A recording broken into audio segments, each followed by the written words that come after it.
কারণে অকারণে ইরানকে খেপিয়ে যেন ভুলই করেছে যুক্তরাষ্ট্র।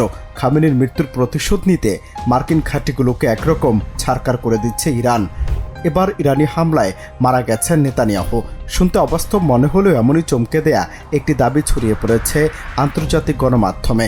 ইরানের আধা সরকারি সংবাদ মাধ্যম তাসনিম নিউজ দাবি করেছে, ইরানের ক্ষেপণাস্ত্র হামলায় নেতানিয়াহুর সরকারি বাসভবন লক্ষ্যবস্তুতে পরিণত হয় এবং সেই হামলাতেই ঘটনাস্থলে নিহত হন তিনি। একই সময় সেখানে উপস্থিত ছিলেন ইসরায়েলের জাতীয় নিরাপত্তা মন্ত্রী ইতামার বেন গিভর, যিনি আহত হয়েছেন বলেও দাবি করা হয়েছে। খবরটি ছড়িয়ে পড়তে বিশ্বজুড়ে শুরু হয়েছে তীব্র আলোচনা ও জল্পনা। প্রশ্ন হলো, আসলে কি মারা গেছে নেতানিয়াহু, নাকি এটি নিছকই গুজব? তাসনিম নিউজের এই প্রতিবেদনের মূল সূত্র হিসেবে উল্লেখ করা হয়েছে মার্কিন সাবেক গোয়েন্দা কর্মকর্তা স্কট রিটারের একটি এক্স পোস্ট।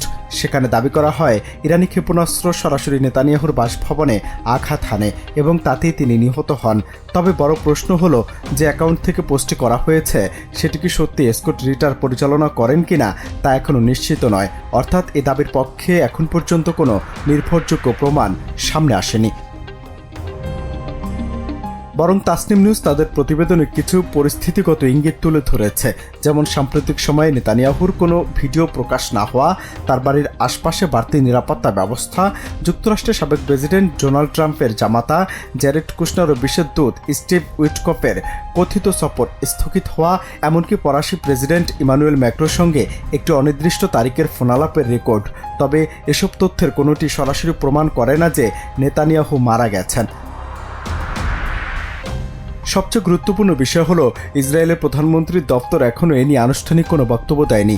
সরকারি রেকর্ড বলছে, সবশেষ 7 মার্চ নেতানিয়াহুর পক্ষ থেকে একটি বিবৃতি প্রকাশ করা হয়েছিল।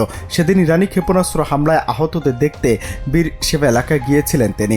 এর আগে ইরানের কিছু গণমাধ্যম নেতানিয়াহুর নিহত হওয়ার দাবি তুলেছিল, কিন্তু পরে আন্তর্জাতিক গণমাধ্যম জানায় সেসব তথ্য ছিল নিছক গুজব। তবে এবারের খবর কি সত্যি বড় কোনো ঘটনার ইঙ্গিত, নাকি আবারও আন্তর্জাতিক রাজনীতির উত্তপ্ত ময়দানে ছড়িয়ে পড়া এটি এক নতুন গুজব? অনন্ত হাসান মাসুদ, বাংলা টিভি।